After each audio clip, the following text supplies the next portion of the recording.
ও মা, এ নয় এই মাসের মাইনে।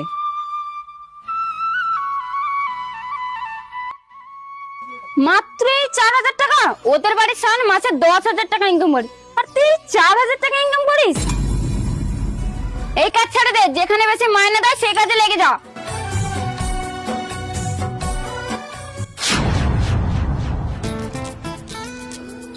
ও তুমি চলে এসেছো?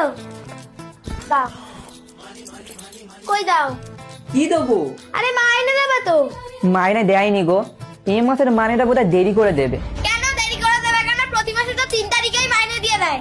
আসলে গত মাসে আমি অনেকগুলো ছুটি নিয়ে নিয়েছিলাম, সেই কারণে মনে হচ্ছে এই মাসের মাইনেটা লেট করে দেবে। কেন ছুটি নিয়েছিলে? ওই যে তোমাকে চিড়িয়াখানায় নিয়ে গেলাম একদিন, আর তোমার দাদার বিয়েতে গেছিলাম, 5 দিন ছুটি হয়ে গেছিল, আর মায়ের শরীর খারাপ ছিল বলে 5 দিন ছুটি নিয়েছিলাম। তুমি ছুটি নেওয়ার আগে চিন্তা ভাবনা করোনি যে মাইনেটা পাবে কিনা?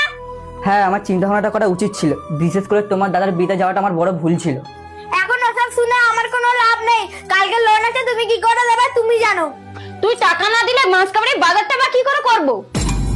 তোমার কাণ্ড জ্ঞান বলতেই তো কিছু নেই। এবার যাও, তুমি ঘর থেকে টাকা নিয়ে আসবে তুমি জানো। এই রেখে গেলাম, মাইনে পেয়ে গেছি। তাহলে তুমি মিথ্যে কথা কেন বললে যে তুমি মাইনে পাওনি? আমি তোমাদের পরীক্ষা করে দেখছিলাম, আমি যদি 1 মাস টাকা না দিই তাহলে আমার এই সংসারে কি মূল্য আছে।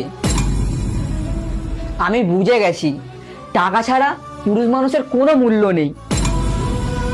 হ্যাঁ বন্ধু, একটা পুরুষ মানুষ যদি মোটা অঙ্কের টাকা ইনকাম করতে পারে তাহলে সে একজন ভালো ছেলে, একজন ভালো স্বামী এবং একজন ভালো বাবা হতে পারে।